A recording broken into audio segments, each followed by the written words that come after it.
South St. Louis has been a hotspot for many car break-ins and thefts for a long time now, and these thefts have contributed to St. Louis's ever-growing crime rate. New tonight, neighbors in South St. Louis are upset after several had their cars broken into overnight. It happened in the area of Carondelet Boulevard and I-55. Fox 2's Max Deeknight learned one of the victims used an AirTag to track down their stolen car. It all happened around 3 a.m. Monday on Tesson Court in South St. Louis. One neighbor telling Fox 2 6 cars were targeted, including this Lincoln Navigator. The owner says they were able to track it using an AirTag all the way to the 5200 block of South Broadway. Other cars were also targeted on the street, including this white Kia, which had its window smashed in. And take a Looking into the car thefts per state, Missouri comes in the 8th spot with 482.6 car thefts per 100,000 people, as well as a map showing where most of these car thefts happen. Now, if we go in and take a closer look right off Kings Highway, we can see one of these things happening from live security footage. The security footage shows now two suspects attempting to break into a car. If you look in the top left, you can see them attempting to break in the car before the car alarm goes off. Right here is one of the reasons they're striking fear into the neighbors of these neighborhoods in South St. Louis.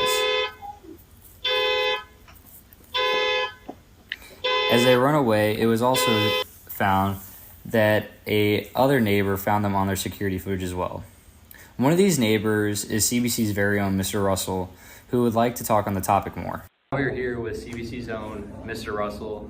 So kind of the first question, how long have you lived in South City? Yeah, so I'm originally from Kansas City, but I moved here after college in July of 2019. Mm-hmm. So I've lived in a bunch of different places. I lived behind SLO High on the street over there for a year, and then I lived in Tyro South for, or I lived in Dogtown for 2 years, and Tyro South for 2 years, I think, and then I've lived back in Dogtown for a year. So I've kind of lived all around. over. Okay, yeah.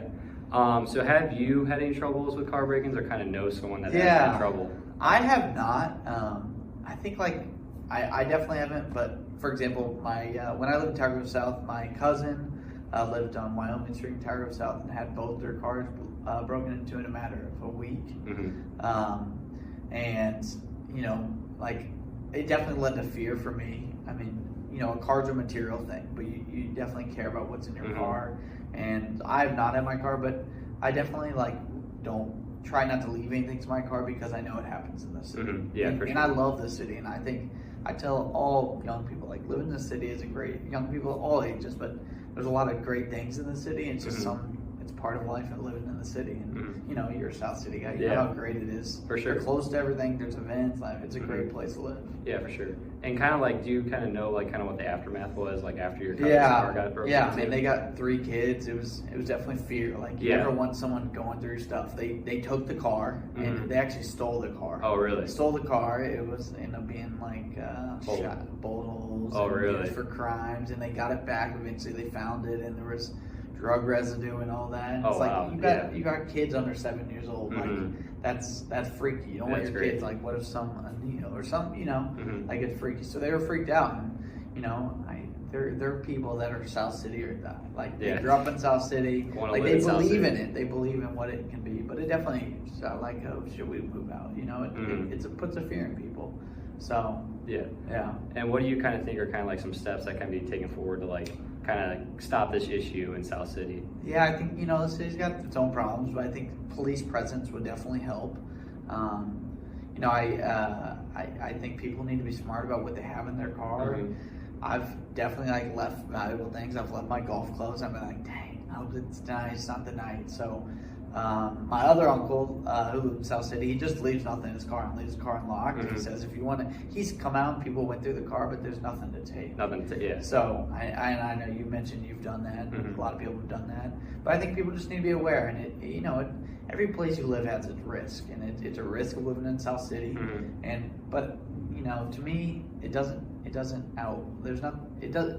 The risk doesn't outweigh. Yeah, exactly. It's worth living in the city. There's mm-hmm. so many great things about the city, and it gets a bad rap about these things, and I get it. But you got to be smart about it. You got to tell your people around you. Mm-hmm. But something to work towards. All right. So, Well, thank you for your time. heck yeah. Appreciate Thanks, it. Jack. South City does have a problem with car break-ins, but it's what we do can affect the change and, in a greater sense, take a step towards lowering the crime rate in St. Louis and also lowering that fear that Mr. Russell talked about. It is up to us for us to help stop these car break-ins. And many insurance agencies have claimed to the best way to deter these break-ins is to not leave as many valuable things in your car, as well as leaving your car unblocked to prevent possible window breaks. This is a step in the further right direction to make St. Louis a safer area for all. Thank you.